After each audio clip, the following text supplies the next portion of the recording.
Paulo disse, eu morro a cada dia. Está vendo? A cada dia eu morro, no entanto vivo, não eu, mas Cristo vive em mim.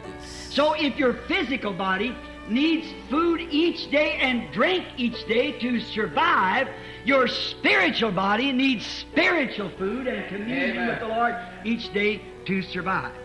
Yes. Por isso, se seu corpo físico necessita de alimento a cada dia e de bebida a cada dia para sobreviver, seu corpo espiritual necessita de alimento espiritual e de comunhão com o Senhor a cada dia para sobreviver. Sim. Aleluia, graças a Deus. Somente crer, tudo é possível, somente crer.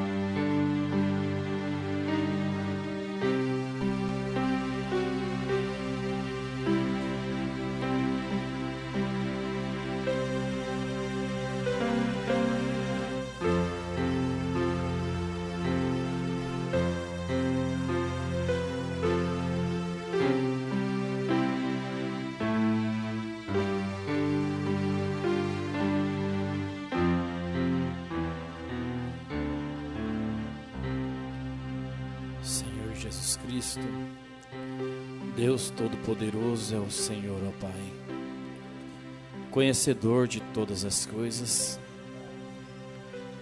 O Senhor já sabia que nós estaríamos nesse dia, neste lugar. O Senhor é sabedor de todas as coisas, ó Pai. E nós, como cristãos, ó Pai, obedecemos ao Teu chamado, ó Pai. Oxalá que todos os cristãos nessa manhã, Senhor, possa obedecer a Tua voz, o Seu chamado, ó Pai. Abençoa-nos nessa manhã, Senhor.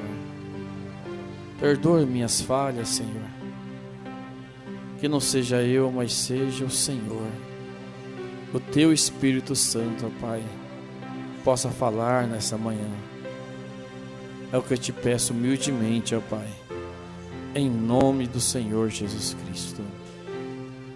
Amém, Jesus. Amém. Bom dia, meus irmãos, em nome do Senhor Jesus, né? Eu agradeço ao pastor Maurício pela confiança e a oportunidade. Para minha surpresa, né?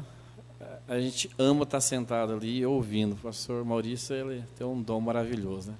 Só com a escolinha a gente já podia ir embora abençoado. A escola, com as crianças, com os jovens. Eu falo de todo o meu coração. A gente é muito feliz em estar aqui, irmãos, né? Talvez assim, quem tem, fala assim, é normal, né? Quem tem, fala é normal. Você sem tirar a anormalidade quando algo é tirado de você. Você entende? Eu sempre digo isso, né? Que às vezes você fala assim, é normal você enxergar, né? Diga isso para um cego. Ele vai te responder não muito bem, né? É normal. Você pode pensar, é normal eu andar, né? Você levanta cedo, né? As pernas movimentando. Mas diga para um aleijado que é normal andar, né? Então não é normal. Nós devemos dar graças a Deus pela escola dominical, pela escola das crianças, pela escola dos jovens, porque não é normal. Diga isso a quem não tem uma escola, quem não tem uma escola das crianças, o jovem que não tem um compromisso com os jovens. Então, somos agradecidos porque Deus tem nos abençoado, tem abençoado vocês, e nós estamos comendo essa bênção, né? Nós não somos bobos, né, irmã Suziana? Nós observávamos, né, oramos, ali está tendo mel, viu?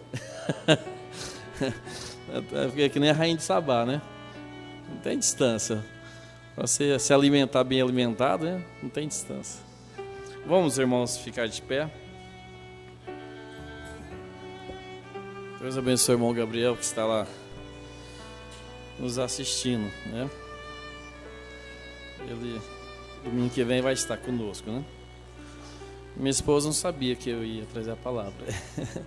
Depois ela vai puxar a orelha e falar, você não me contou, né? Não sabia. Vamos ler São Mateus 5.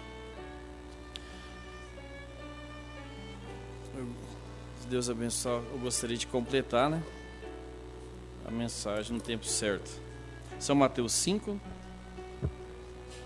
47 e 48. Esses saudardes, unicamente os vossos irmãos, que fazeis demais? Que fazei demais? Não fazem os publicanos também assim?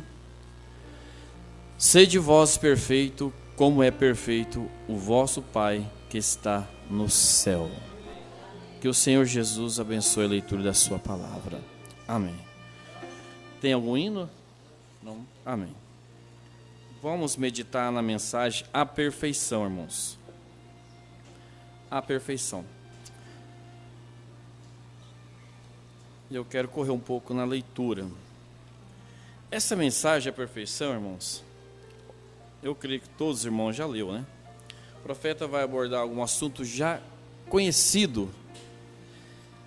Mas se nós chegarmos até essa história dessa mulher, você medite em cada palavra, né? Não comendo rapidamente, mas degustando. Porque às vezes nós passamos muito rápido e passamos por cima de muitas coisas importantes. Eu quero começar aqui no 8. O profeta diz assim: Deus requer perfeição. Nós queremos nos lembrar disso, de que não há nada incompleto que possa ir à presença de Deus, deve ser perfeita, nossa adoração, tudo. Antes da mensagem à perfeição, tem a mensagem à perfeição, mensagem perfeição, são duas mensagens diferentes, com o mesmo assunto. Eu tinha essa preocupação, como nós podemos ser perfeitos para Deus, nesse homem falho, nessa mulher falha que somos, né? Nesse corpo humano falho. No jardim do Éden, Deus tinha Adão e Eva.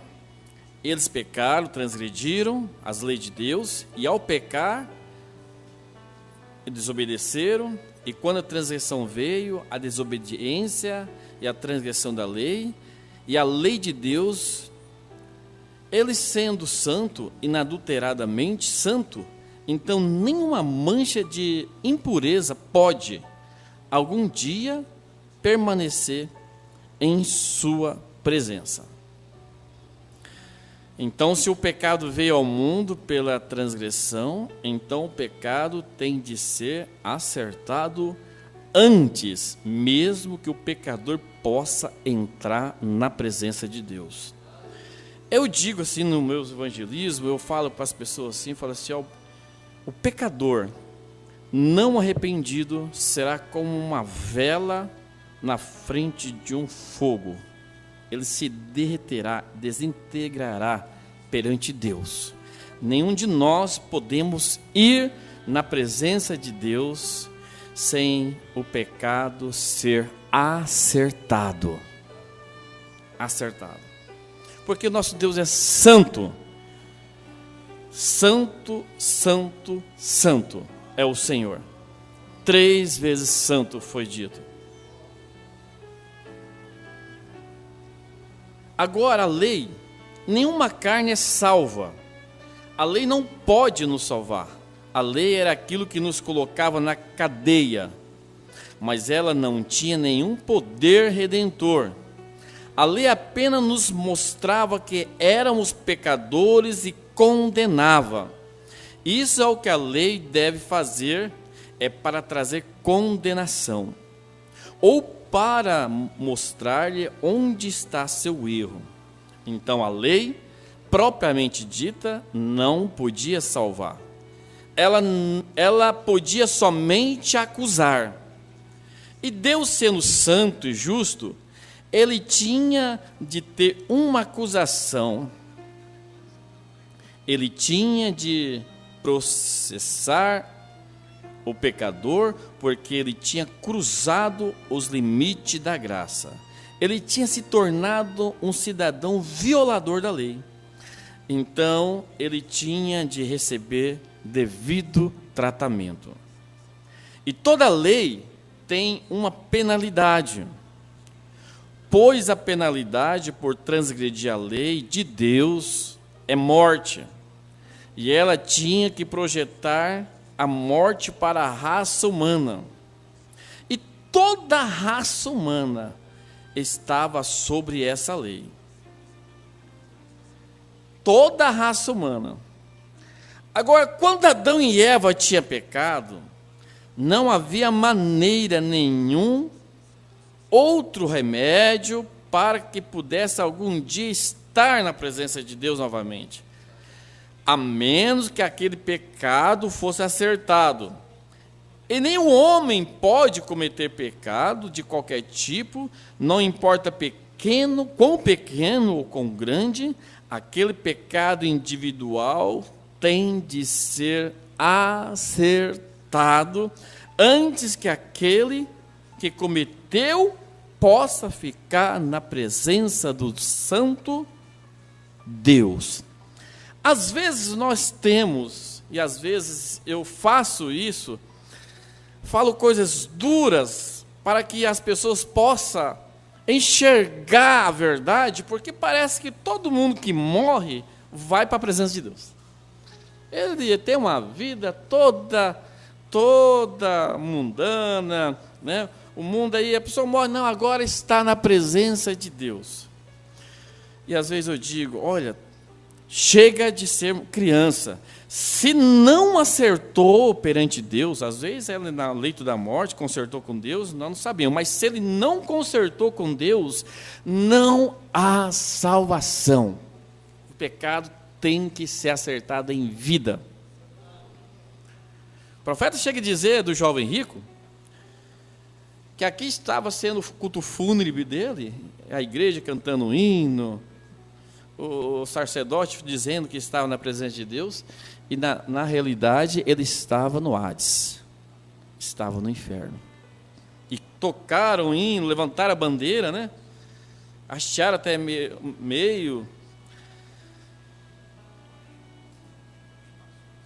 De forma que quando Adão e Eva tinham pecado, tinham transgredido a lei, eles eram súditos de morte. Vamos dizer assim, digno de morte. E a lei tinha que ser executada. Por que a lei tinha que ser executada? Por quê? Porque Deus é bom. E às vezes eu digo isso para a pessoa que estou evangelizando. O problema é que Deus é bom. A pessoa fala, mas a pessoa diz assim, mas Deus é bom, Deus é amor. Mas aí que está o problema, que Deus, ele é bom.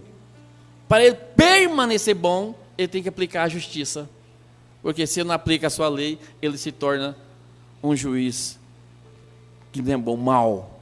Né? Ele tem que aplicar a pena para ser bom. E eu dizendo para o gerente do banco, né? Aproveitei que não tinha ninguém ali na fila de espera. Aí já joguei a isca sobre a salvação e ele dizendo assim, então eu estou perdido. Eu falei, não, você não está perdido. Existe o Calvário. Amém. Jesus morreu para pagar a sua pena. Você só precisa aceitá-lo e render a sua vida a Ele.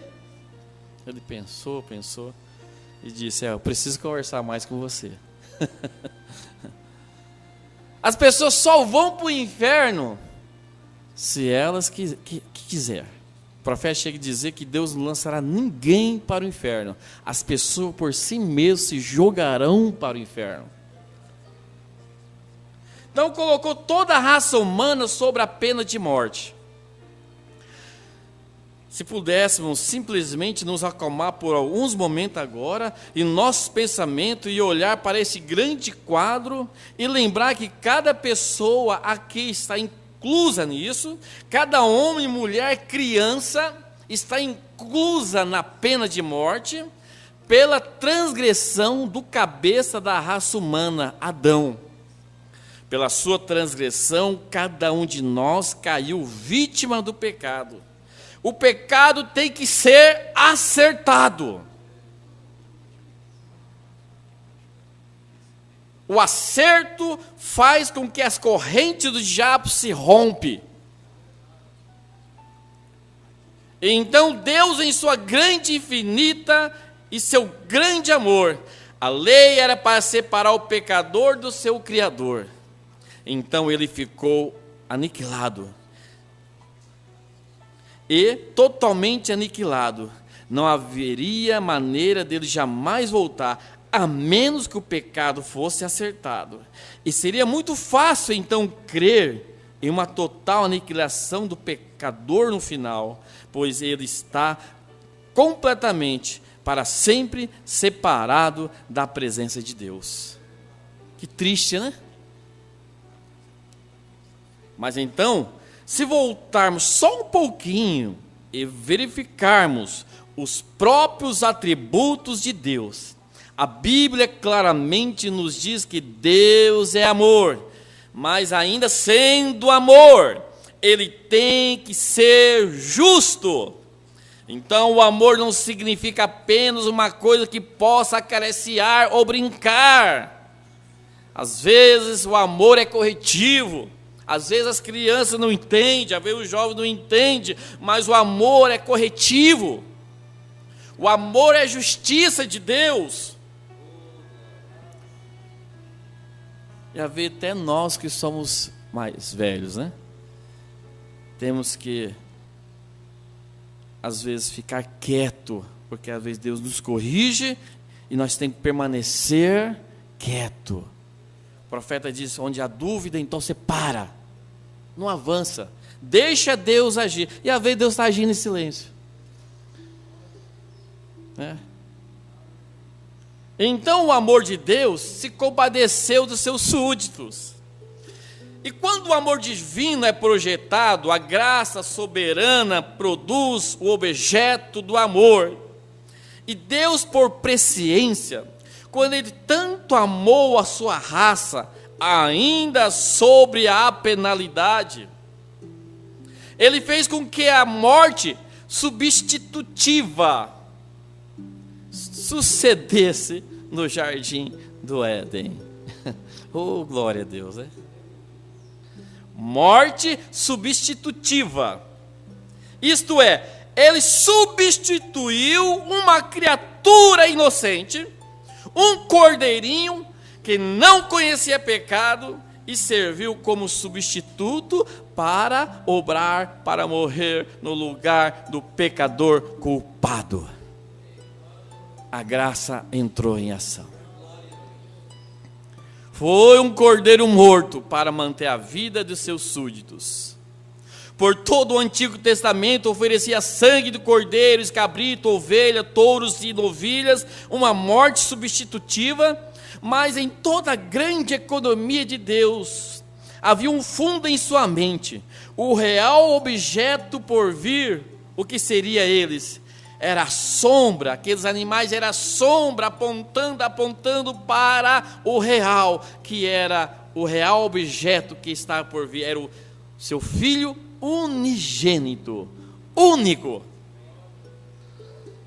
Filho único, unigênito.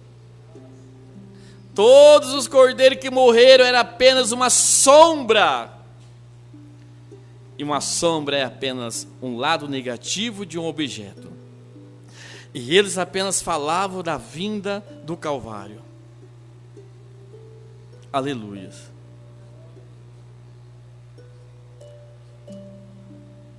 Agora Deus, no princípio, Ele requereu perfeição. Jesus, quando Ele veio na terra, disse: seja vós perfeito. Como Deus que está nos céus é perfeito, e a lei, tendo uma sombra das coisas por vir, nunca poderia fazer o adorador perfeito. Entenderam o quadro? Agora vamos outra vez a isso, para que você tenha certeza de não perderem isto. Deus requer santidade perfeita. Então você vai pensar, meu Deus, mas então como que eu serei perfeito? Ninguém pode ficar em sua imagem como uma manchinha de pecado. Então, meu Deus, como que eu vou permanecer perante o Senhor? Como que eu vou ao arrebatamento? Como que eu terei a estatura do varão perfeito? Como que eu terei Cristo realmente morando em mim? Ninguém pode ficar em sua imagem com uma manchinha de pecado. Uma manchinha.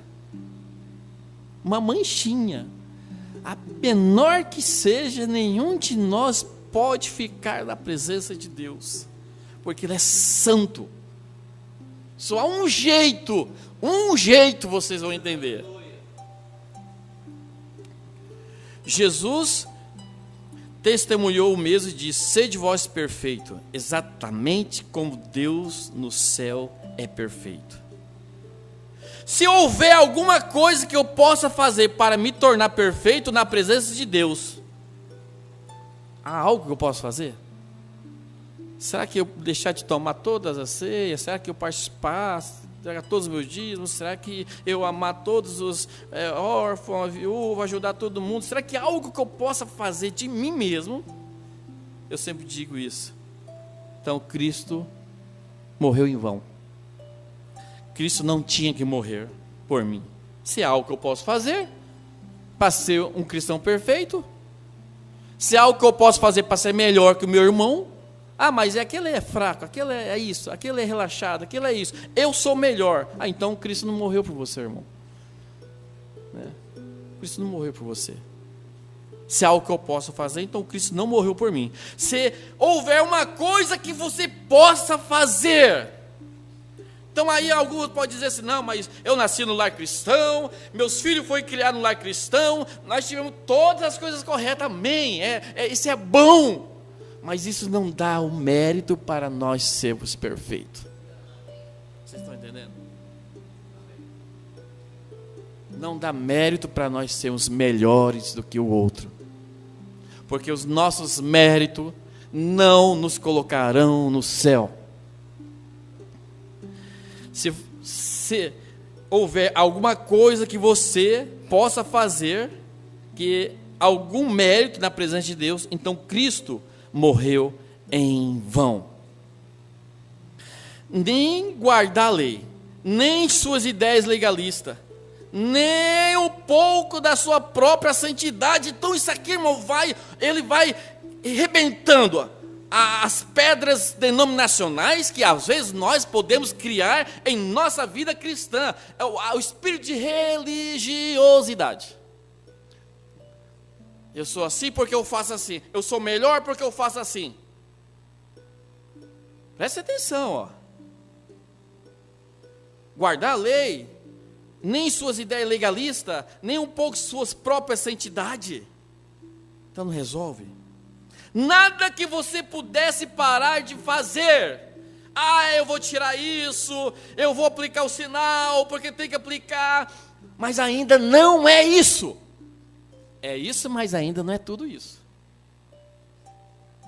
Vou parar de mentir, vou parar de roubar, parar de fumar um cigarro, parar de ir ao cinema.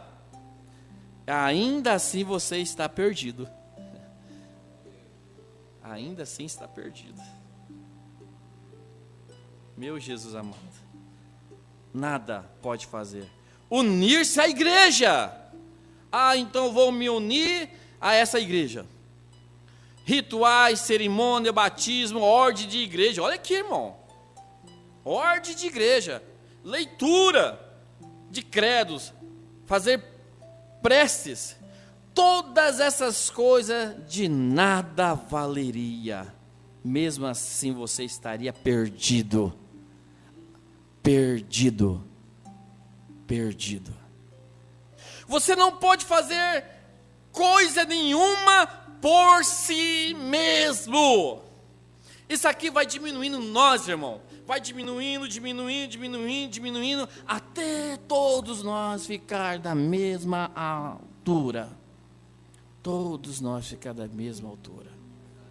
Não sou melhor que fulano de tal, não sou pior também. Somos da mesma altura, envergadura. Pois é pecador sobre condenação. E não há maneira em você mesmo, ou algum credo, ou qualquer coisa que você pudesse fazer. Nada que eu possa fazer. Nada. Você sabe por quê, irmão? Que não pode ser nada que eu possa fazer, que a minha igreja pode fazer, que o meu compromisso pode fazer, que eu possa fazer. Porque o mérito nunca pode ser meu. O mérito tem que ser de Deus. Tem que ser de Deus. Qualquer coisa que eu pudesse fazer ou pensar por si mesmo, que pudesse ter algum mérito na presença de Deus, porque para começar você é um pecador.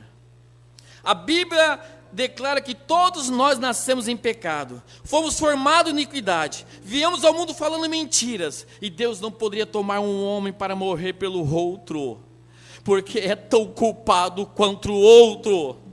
O seu menos pecado não pode ser menos culpado do que o outro que tem mais pecado. Eu não posso subjugar meu irmão porque sou mais forte que ele. Não existe ninguém mais forte que o outro. Existe uma graça que é sobre todos nós. E o que Deus quer nos levar, que levou o profeta dessa mensagem? Uma experiência sólida, para que todos nós, tantos pastores, ministros, irmãos, todos nós em conjunto, pudéssemos olhar para todos os nossos irmãos e não condenar ninguém sobre qualquer circunstância. Porque estamos Deus debaixo do sangue. Um é tão culpado quanto o outro na presença de Deus. O arcebispo nascido neste mundo era tão culpado quanto o mais baixo bêbado da cidade. Um não pode espiar pelo outro. Aleluias. Então, quanto o adorador conscientizava de que por cometer adultério, mentir, roubar, qualquer fosse sua culpa, ou mesmo seus maus pensamentos, e quer que se fosse a mínima sombra, ele era culpado, porque aquela era sua natureza. Ele era uma pessoa culpada, talvez não por desejo, mas por natureza. Ele era culpado. Ele tinha que reconhecer, este cordeiro inocente tinha morrido em seu lugar. Ele sentia dó do coitadinho. O profeta diz que colocava suas mãos ali, confessava os seus pecados. Ele até chorava pelo animalzinho morrendo, descendo seu sangue ali, mas e virava as costas. Mas ele ainda saía com desejo de pecar. Aquilo era uma sombra. Ele saía com desejo de pecar, mas o que importava era o cordeiro. Não importava a vida da pessoa. É o cordeiro que estava sobre a vida dele, sendo sacrificado. Então você vai entender que não importa a sua vida, importa é o cordeiro. Você vai entendendo, é o cordeiro sobre nossas vidas que importa. O sangue fazia cobertura, mas não espiava. Não espiava. Mas, um dia, há uns 2000 anos, o Cordeiro de Deus nasceu em uma pequena manjedoura em Belém, o real, e foi guiado como ovelha para seu matadouro há 1900 anos. Essa tarde, às 3 horas, ele morreu, e o maculado, inocente Cordeiro de Deus foi suspenso na cruz do Calvário, e morreu por cada pecador. E quando o adorador vem a este Cordeiro por fé, esse é o tipo diferente de Cordeiro. Ele não é um Cordeiro como aquele outro. E nenhum homem pode ver a esse cordeiro, a menos que Deus traga primeiro. Está vendo a soberania de Deus? Espero que você penetre bem fundo agora. Deus sabia que ele tinha ovelhas neste mundo, ele sabia que haveria pessoas para serem salvas, e seu amor olhou para baixo e viu aqueles que eles seriam salvos. Sendo assim, por pré-conhecimento, ele predestinou uma igreja para encontrar-se com ele, adiante, sem mancha, sem ruga. E se Deus requeria uma igreja sem mancha, sem ruga, tinha que ser algo para torná-lo assim. Tinha que ter algo. O homem não pode fazer isso em si mesmo. Ele é uma falha total. Deus lhe permitiu ver isso pela lei, pelos juízos, por todo o Antigo Testamento. Você pegar, todos falharam, todos cometeram os seus erros. Eu creio que na era de Pérgamo, o profeta fala que cada um cometeu os seus erros dos santos do passado. Cada um.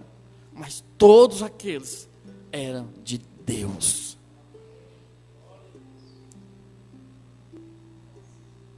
Então, Deus, por sua graça soberana, enviou dos portais da glória seu Filho unigênito para tomar nosso lugar. Aleluia! Houve um que veio dos portais da glória, nenhum outro, não um homem. Tira a atenção do homem. Não um bom homem, tampouco um judeu, um gentil. Ele não era nada menos do que o Deus Todo-Poderoso, escondido numa carne humana. Ele mesmo, para oferecer seu próprio sangue. Pois ele não veio pelo sexo não teve nada a ver com isso, mas ele fez sombra sobre uma virgem, produziu uma célula de sangue que ele próprio criou, o inocente. Então, a minha salvação, a sua essa noite, não depende de méritos próprios e ações. Depende da graça soberana, positiva do Deus Todo-Poderoso, que escolheu nele, certamente. Eu nunca poderia ser perfeito. Ninguém. Nem tampouco vocês poderiam ser perfeitos. E não afirmamos ser perfeito, mas temos essa única colocação em nossa fé, descansa em um sacrifício perfeito que já foi recebido. Então, como sabemos que alcançamos isso, irmãos? Como você pode saber que alcançou isso? Quando um adorador coloca as mãos por fé sobre o corpo do Senhor Jesus e sente o terror do pecado, escarnecer do cuspe na própria face, sendo o gemido do Getsêmani, as agonias do Calvário, saber que nós somos culpados pela morte ali de Jesus. Aí você fala, foi só aqueles romanos? Sabe que é culpado e confessa corretamente seus pecados. Bendito Senhor, sou culpado. E não tem nenhuma outra maneira que não tu para ajudar-me. Aleluias. Eu vou encerrar isso aqui, irmãos. Oh, Jesus. Então Jesus diz: sede vós perfeito. Foi aperfeiçoado para sempre. Deus, através da morte de Cristo, 1900 anos atrás, hoje, aperfeiçoou o crente que ele anteviu antes da fundação do mundo para sempre. Aquele que ele chamou, ele justificou. Aquele que antes conheceu, ele chamou. Aquele a quais ele chamou, ele justificou. Aquele que justificou, ele glorificou. E aperfeiçoou seus crentes. O que você quer dizer? Não há nada em mim para espiar, mas estou inteiramente dependendo de ti. Então aquele Espírito Santo entra no coração humano E a questão do pecado propriamente dita é resolvida para sempre, pois cada desejo do pecado é tirado. Se você colocar o cordeiro dentro de você, eu vou dar um exemplo aqui. A única maneira de nós sermos perfeitos, irmãos, é você esconder em Cristo. Fora desse sangue, fora desse cordeiro, um simples arranhão, nós perdemos. Agora, como que o diabo não vê nossas falhas? Como que Deus não vê nossas falhas? Você estando em Cristo, envolvo nesse sangue. O profeta conta a história daquela mulher. Eu vou pegar mais 5 minutos, pastor, 5 minutinhos. Daquela mulher, do bar, que é conhecida. Mas aquilo foi para nós, irmãos. Foi para nós aquela. O profeta fala assim, algum tempo atrás aqui em Ohio, eu aprendi uma lição da maneira difícil. Ele aprendeu da maneira difícil. Ele foi para comer um lanche, chegou naquele bar, tinha uma jovem adolescente se comportando tão levianamente. Tinha um policial no caça-níquel. Ele olha e vê uma mulher de uma idade de 70 anos, com 2 senhores, com a roupinha pequena, toda pintada. E ele repudia aquilo. Ele diz, oh Deus, como pode tu suportar isso? Como pode? Porque o Senhor não varre essa cena do mapa da terra. Eu te pergunto, irmão, muitas das vezes nós nos comportamos desta maneira com muitos de nossos irmãos. Muitos de nossos irmãos. Então Deus chama ele para fora. E tem aquela visão que ele teve do sangue, que estava ao redor do mundo com a faixa escarlate, rodopiando. E quando eu me aproximei, eu vi a mim mesmo, ainda menininho, ele tem uma visão, fazendo coisas que não deveria fazer, ainda menino, fazendo coisas que não deveria fazer. Talvez não algo assim, mas era pecado. Então, criança, eu digo ao meu filho, vê o que você olha, não vê, quer ver desenho, não vê nada que Deus não se agrada. Não faça nada que Deus vai desagradar. E cada vez que eu fazia algo, eu via aquela grande sombra negra em direção, indo ao céu, pelo que Deus teria me matado naquele minuto. Então eu vi que encontrava-se entre eu e Deus, encontrava aquele sacrifício perfeito, porque o cordeiro era perfeito, é o cordeiro que é perfeito, e nós escondidos dentro daquele que é perfeito, nos tornamos perfeitos. Eu vi aqueles espinhos em sua cabeça, o cuspe pendurado em sua face, e cada vez que meus pecados começavam a ir em direção de Deus, ele alcançava, eu pegava, e era como um para-choque do carro. Ele estava me protegendo da morte. Cada vez que eu fazia qualquer coisa errada, Deus teria me matado, certamente. Sua santidade requer isso. E às vezes eu digo, por que Deus não mata?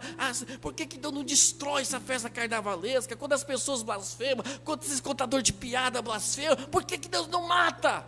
Porque há um sangue de Jesus sobre a terra, que permitindo eles viverem.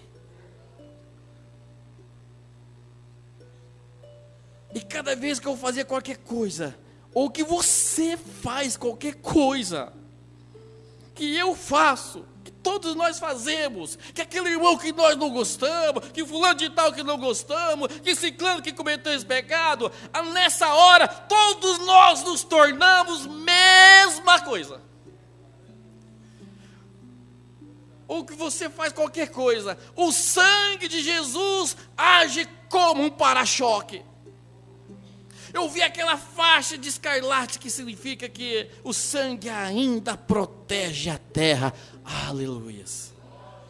E quando me encontrava olhando, eu me aproximei dele e eu pude ouvi-lo dizer: Pai, perdoa, ele não sabe o que está fazendo.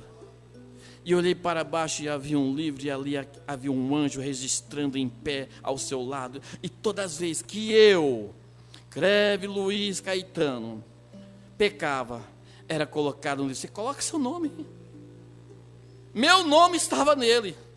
E eu percebi que algum dia aquela faixa de sangue seria tirada. Oh Deus! E eu teria de ficar de pé na presença de Deus com a minha vida pecaminosa. Mas eu vi por sua misericórdia que Ele refreava meu julgamento. E eu fui a Ele humildemente e ajoelhei e me disse: ó Jesus, Tu Filho de Deus, sou indigno de vir em Tua presença, mas por favor... E nós clamamos como fracassamos, quando erramos: Senhor, tem misericórdia. Colocamos a cara no chão: Senhor, por favor, me perdoa. Nós fazemos isso, né, irmãos? É bonito, né? Não me perdoa pelo que eu tenho feito. E ele tocou ao seu lado com a mão, pegou o velho livro, escreveu perdoado, e atirou para trás assim, e meus pecados desapareceram. Que maravilha, isso somos nós. Clamamos a Deus, pedimos perdão, mas preste atenção nisso aqui, ó. Então ele me olhou com a expressão severa. Um filho sabe, né? A expressão severa, a ver quando o filho comete o erro. Você pode ver Deus olhando para nós com a expressão severa. E disse, olha aqui, irmãos, aonde nós tropeçamos, muito de nós tropeçamos aqui. E eu disse para o irmão certa vez: será que Deus vai passar a mão na cabeça de todos? Não, pode subir sem amor, sobe. Fulano, sobe, vai subir sem amor, pode subir. Será que Deus vai passar a mão na cabeça de muitos? Ou vai ficar muitos para trás? Pelo que eu entendo, vai ficar muito para trás. Sem amor, ninguém vai estar lá, irmão. Como posso eu não amar o meu próximo? Como pode pastor não amar outro pastor? Como pode? Por quê? E ele olhou com uma expressão severa e disse: eu perdoei, mas você quer condená-la. Você quer condená-la. Então vi o que aquilo queria dizer. E saí da visão e aproximei dela. Então vocês sabem da história. Ele se aproxima dela e diz: Senhor, perdoa-me. Começa a contar o que ele estava julgando, desejando. E pede licença para sentar. E ela começa a dizer que ela era uma cristã também. O pai dela era diácono da igreja. Eu fui criado em um lar cristão. Meu marido e eu éramos membros fundadores e viviam numa vida cristã. E ela começou a me contar que após a morte dele, ele tinha 2 mocinhas e se desviou. E contou como a mocinha tinha deixado e tinha jogado sua vida fora e pensava que não havia mais esperança para si. Mas eu disse: Deus ser misericordioso. Eu ajudaria qualquer cristão. Às vezes eu quero ajudar as pessoas que estão afastadas e dizer: Deus é misericordioso com você. Deus não perdeu as esperanças ainda. E o diabo faz isso na cabeça da pessoa: você não tem mais jeito, você não tem mais jeito, você não tem mais jeito. E ela disse: Senhor, é o reverendo Brana de lá? Eu disse: sou.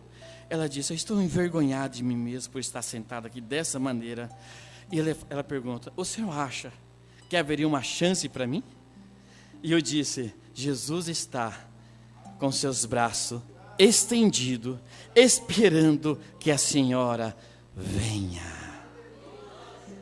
Todos que estão afastados, todos sem exceção de ninguém, enquanto o sangue está cobrindo, Deus está de braços abertos, esperando para que eles venham. Então nós que pregamos, você que é um pregador também, você deve incentivar. Nunca perder a esperança. Vamos orar. Perdoa, pastor Maurício, ter saído 5 minutos do tempo, 10 minutos. O profeta diz, vamos orar com a Brana. Espera essa noite. Eles ajoelharam ali. Ela entregou sua vida a Cristo, foi salva. Foi salva. E aquilo serviu de uma experiência para o profeta. Serve para mim, serve para você. Espero nessa noite, meu amigo, que enquanto estamos aqui nesse grande e crucial momento agora, quando decisões devem ser tomadas após ouvir essa palavra, você pode nunca tê-lo ouvido antes, mas você não pode sair por uma dessas portas sendo a mesma pessoa que entrou. Você deve sair melhor. Senhor Deus, muito obrigado por essa manhã. Obrigado pelo sacrifício perfeito, ó Pai. Somos todos dependentes desse sangue. É o sangue de Cristo que nos limpa e purifica de todo pecado. É o Cordeiro de Deus que é perfeito. E para nós sermos perfeitos, nós temos que estar em Cristo. Em Cristo, escondida em Cristo. A vida que vivo não é minha, mas é dele. É Ele que está dentro de mim, que fala, que ora, que crê. Abençoa-nos, ó Pai, decorrer dessa tarde. E que essas palavras, Senhor, possam nos ajudar a amar mais e saber que não temos mérito nenhum, que o mérito é do Cordeiro perfeito. Em nome do Senhor Jesus Cristo. Amém, Senhor. Amém.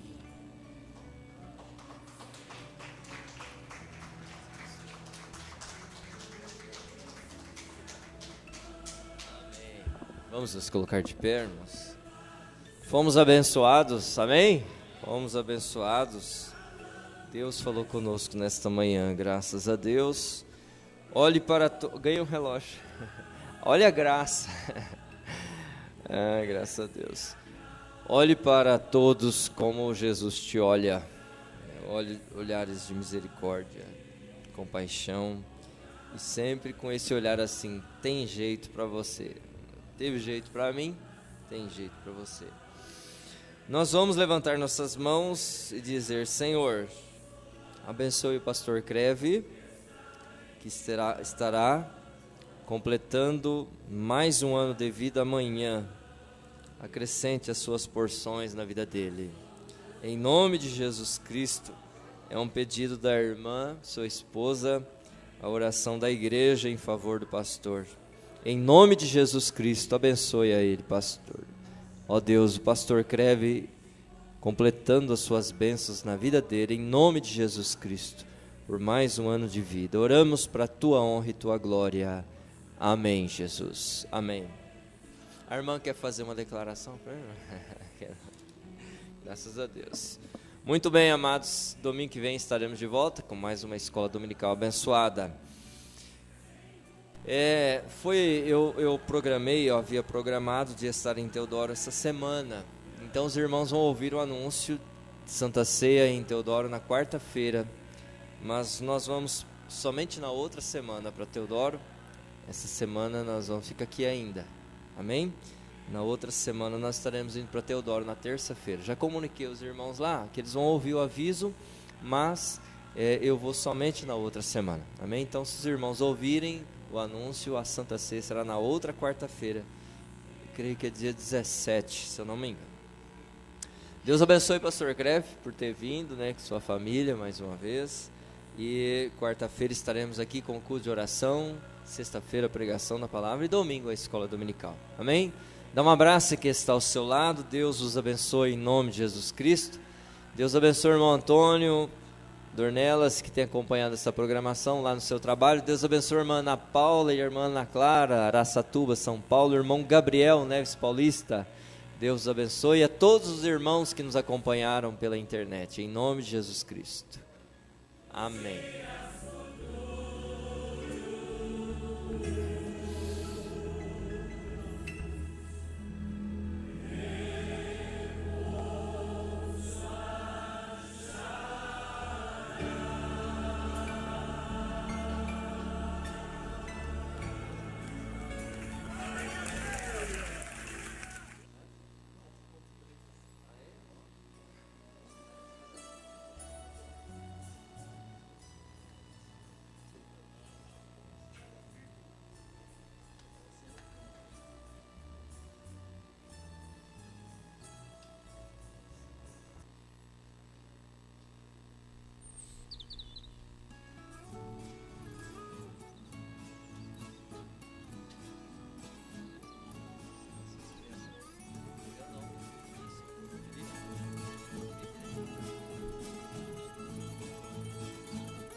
Jerusalém celestial, que Jesus foi preparar.